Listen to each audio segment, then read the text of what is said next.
Imagine if we harnessed zero-point energy? Imagine if we could collect energy out of thin air. And I mean it quite literally. You know how you were taught that a vacuum is nothing but empty space? That isn't exactly true, at least in the world of quantum mechanics.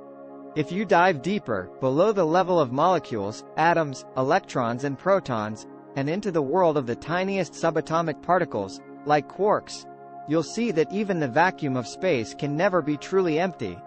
It's filled with particles that randomly pop in and out of existence.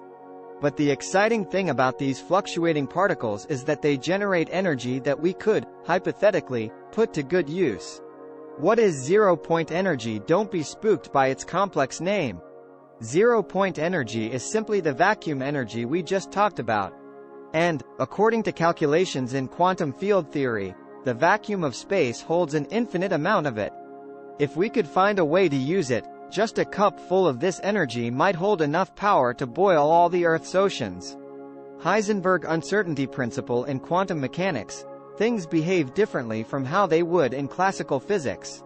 For example, you can't know where a particle is until you observe it. What's more, the more accurately you determine the position of the particle, the less accurately you can determine its momentum.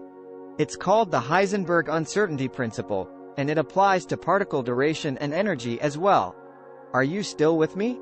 Good, because we're just getting to the cool part. What this uncertainty principle tells us is that zero-point energy exists. We just need to find a way to collect it.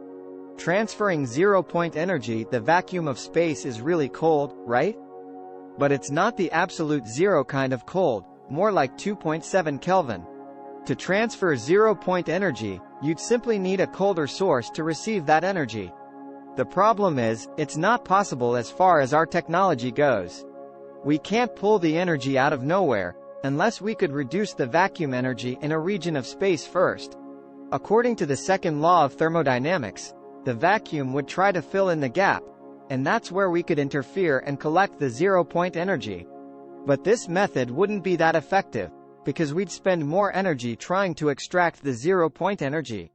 Unlimited energy, I know, it seems like a dead end. But let's do what we usually do in a case when the existing technology hasn't caught up yet. Let's fast forward into the future, where all the extraction issues are resolved, and where everything is powered by zero-point energy. Now what? Unlimited energy would mean free, or almost free, energy. We'd have free public transportation, and we would all drive electric cars.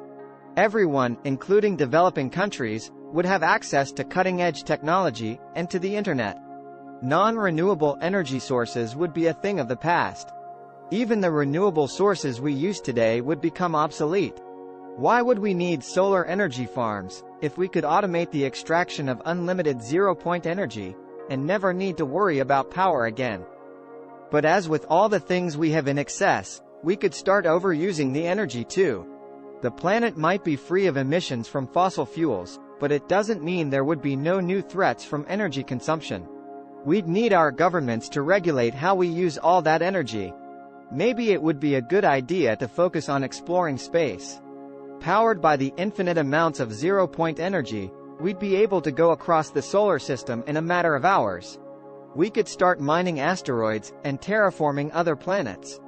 And maybe one day, we'd decide to relocate humanity